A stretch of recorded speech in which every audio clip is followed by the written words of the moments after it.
So it is maple sugaring season, baby. Very exciting time of year. I love this time of year because even though it's below freezing today, right? Yeah. Yeah. So it's below freezing, but it feels warm. You got that nice warm spring sun that just comes right down on you. It's beautiful. And this is the time where we take sap from the maple trees on our property and we make maple syrup out of it. Now, ideal conditions are when at night it's below freezing and in the day the temperature rises above freezing, and that's when you get the most dripping sap. And last year we did it. Now, last year we boiled everything up over an open fire, but it takes a lot of wood as we learned to do that, and a lot of time. So we're thinking of getting a lot more sap this year, getting more syrup, and speeding things up by converting a barrel, basically just your average fuel drum, into a wood stove and customizing it to fit these catering trays, which we're going to use to boil down the sap.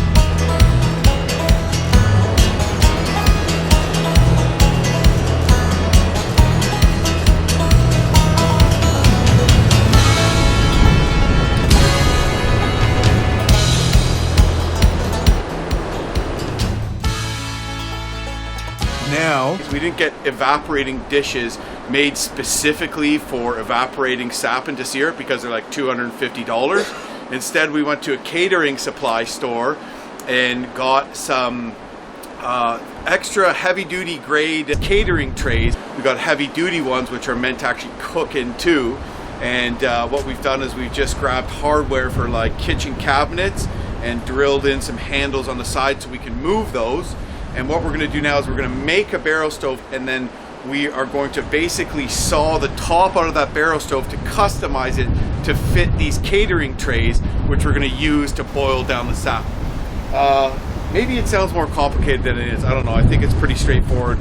Ideally, you're probably going to want a sawzall or a reciprocating saw to cut into the barrel, which my brother borrowed years ago and never gave back. Ted, give me back my sawzall, man.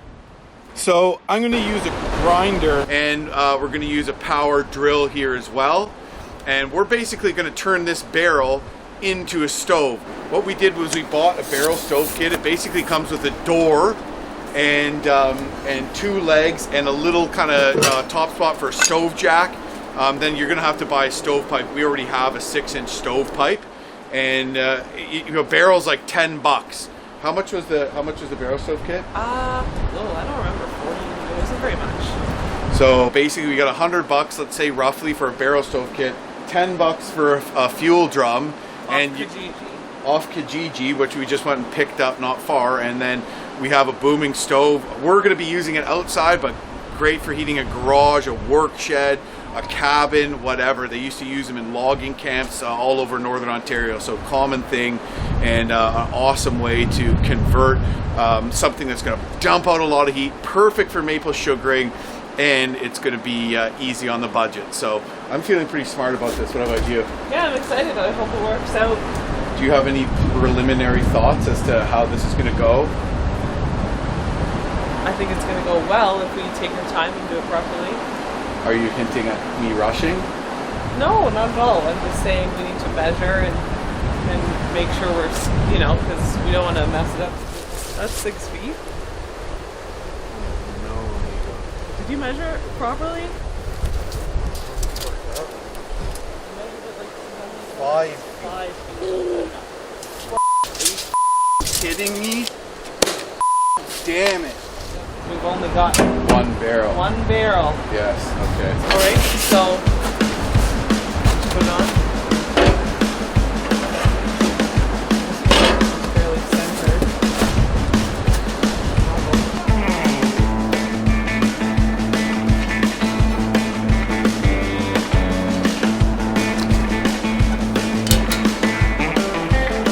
Tori's just using a marker to mark where all our screws are going to go.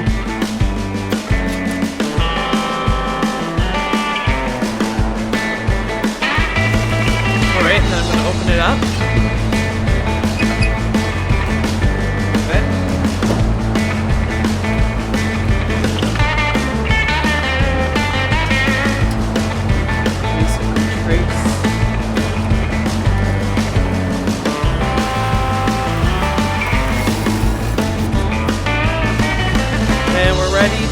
I guess start cutting.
I put a cutting blade onto the grinder, which is a much thinner blade than a full-on grinding blade, and I don't know, that worked pretty well. That really lasered through it, and I got some nice clean lines. A reciprocating saw or sawzall would have been better on the corners, but it doesn't need to be perfect, so I think this is good, and we could just leave it like this. Okay, so next step, we're going to just start with the screw gun. We're going to drill it out, and we're going to get that door on.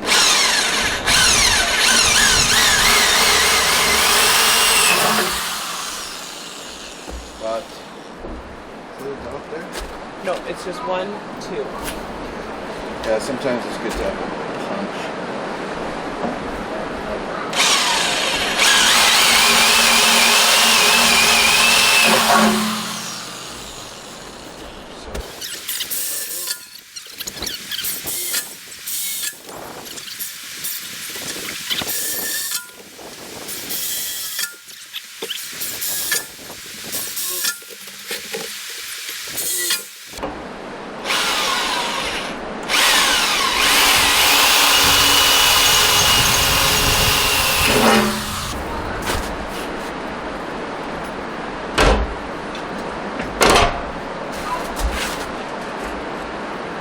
Can we turn that down because it's getting really much shots?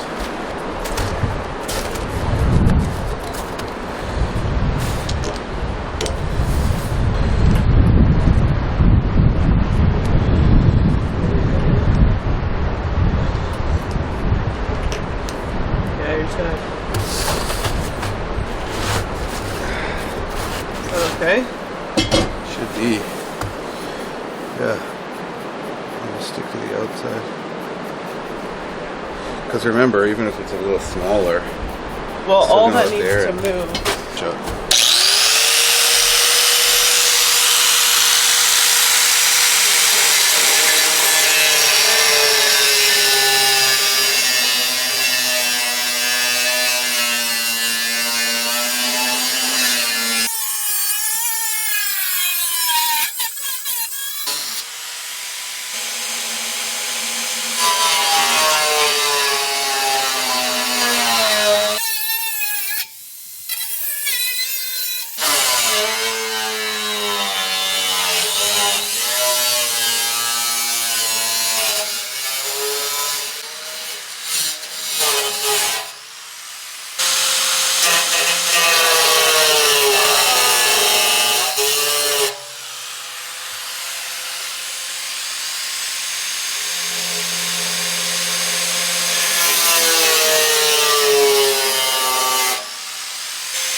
So right now, we're just putting the nuts and bolts in around the door. Of course, the nuts and bolts come with the barrel kit.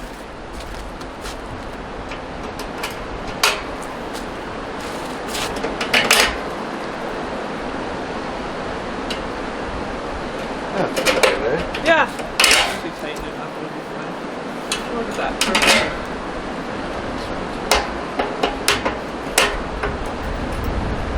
And then? Yeah.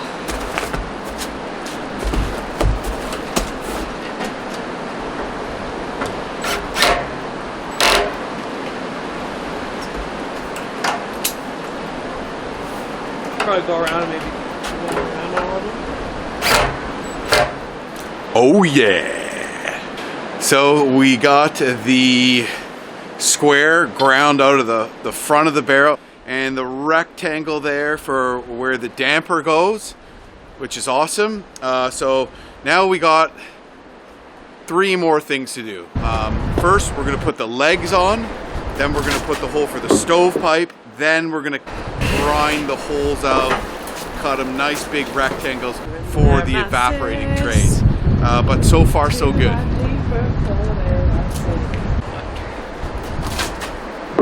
don't know. One. I don't know how far apart, but.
That's okay, because when we cut it out, it'll weaken it and it'll just pull up. Yeah. So is that a good spot? I think It's just the bottom one's going to be most difficult.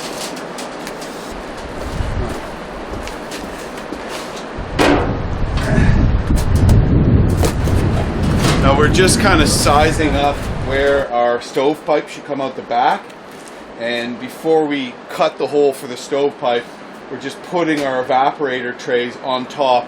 Those are going to be cut and laid into the stove, basically making the bottom of the trays the top of the stove, really to catch that heat.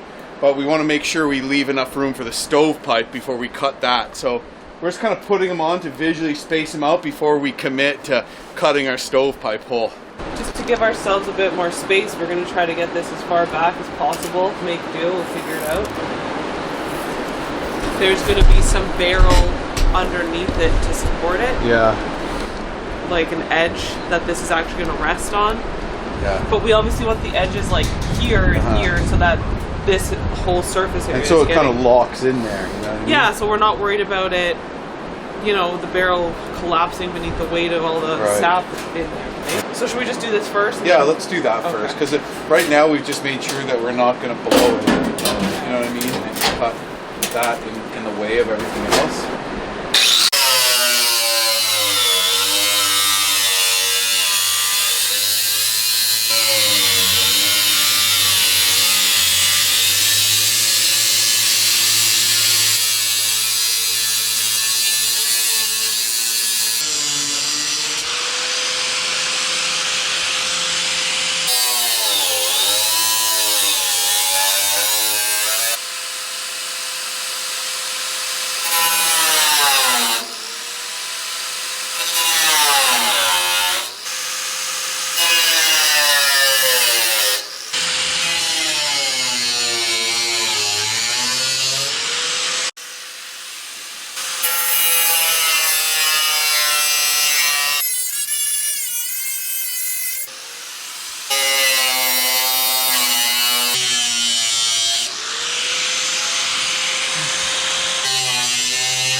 Okay, so we got the part for the chimney cut. Now, that wasn't the easiest because I'm cutting a round circle with a grinder. So actually I got it pretty good on one part. One part's a little rough, but it doesn't matter because the whole cap's gonna fit over that and bolt right into it. And I don't have to worry about it being rough because I'm not gonna be reaching in and out of the chimney, putting wood in like I would be with the door. That I really had to kind of smooth down as best I could and kind of get behind the level of that bracket, just a little lower than the level of the door bracket. Anyway, so yeah, that worked out pretty well, so it's coming along.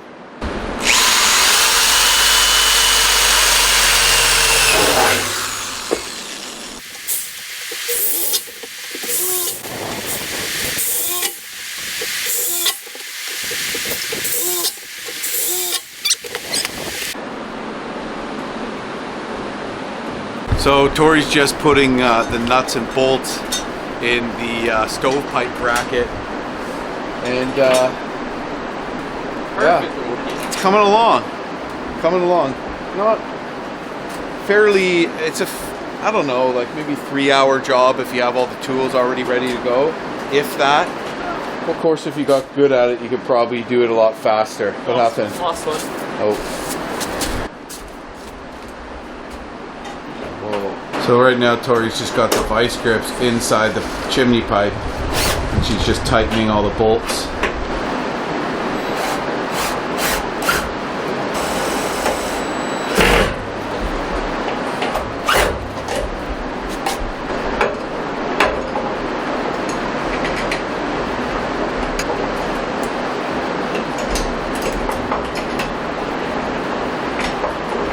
Is it being blocked by the cut underneath? Yeah.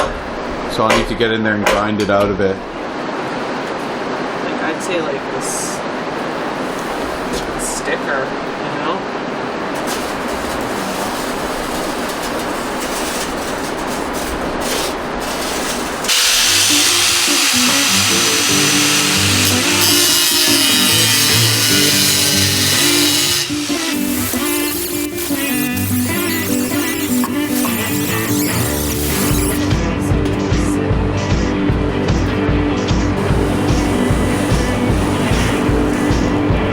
Tape to make sure it's even. So we want to make sure it's level, right?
So we got the two trays fitted in.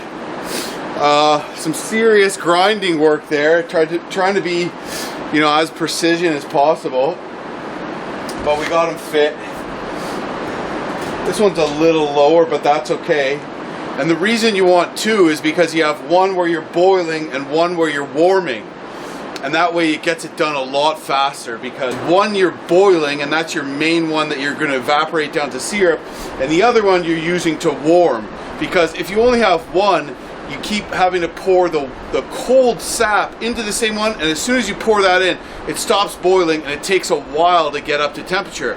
But if you pour the sap in that's heated up, that might be almost boiling, into the main evaporator pan, it barely stops boiling for a second. So over the course of a day, you're saving hours, you're saving wood, etc., etc. So that's why it's a good call to have two. That's really going to do a good job at conserving our wood and ultimately make us more maple syrup.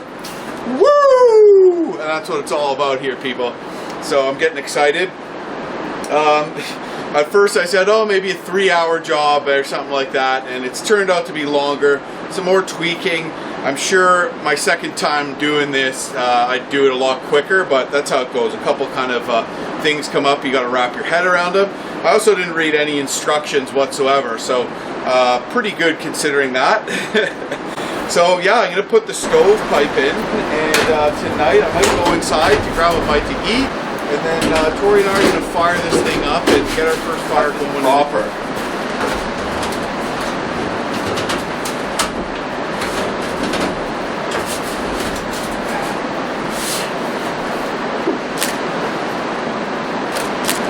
Take some pictures of this sexy thing.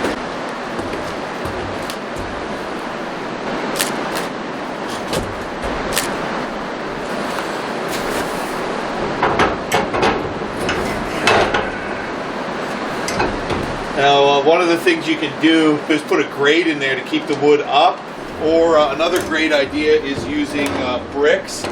So that's probably something we're going to do, but you don't need that at all to get a nice roaring fire in this thing. So I'm super excited with this.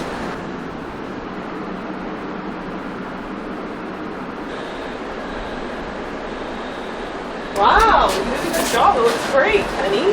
All right. Yes. Some maple syrup. So, do you want to carry it down to the fire pit then? Yeah.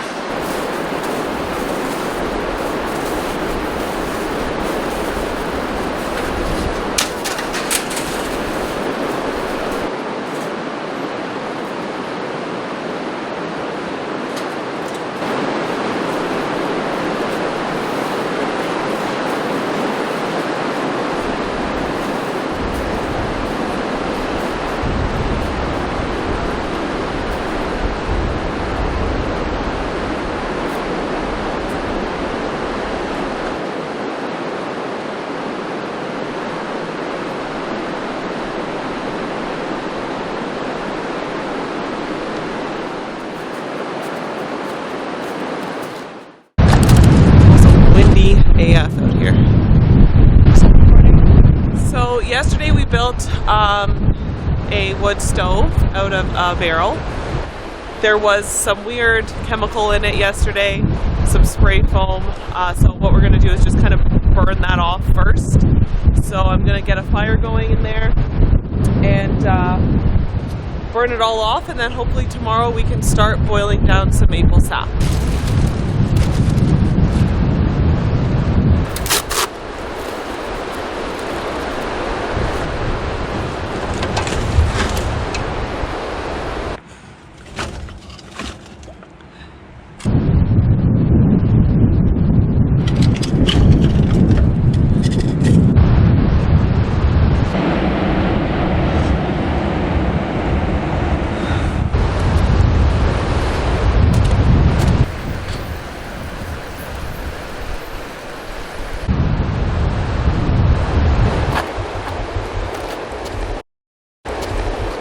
Okay, so we picked up some high heat paint. So I'm just gonna do a couple coats. It says you can wait an hour and do the second coat, so it says to shake for 1 minute. Ugh.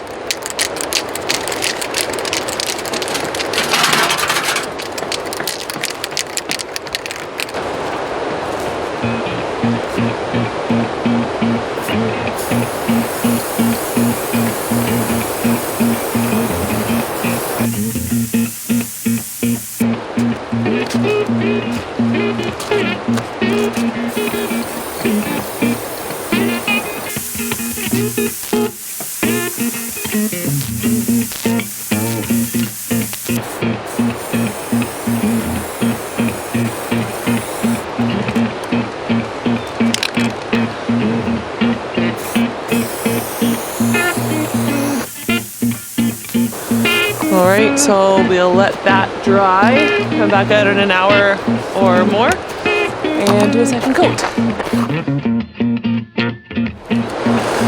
Okay, I am back. It's been about an hour, more than an hour for sure.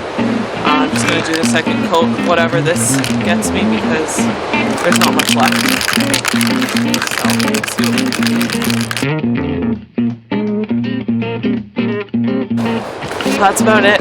The can is empty, so you know, we can get another can eventually if we need to. But let's take a look. It should be ready to start boiling down some sap.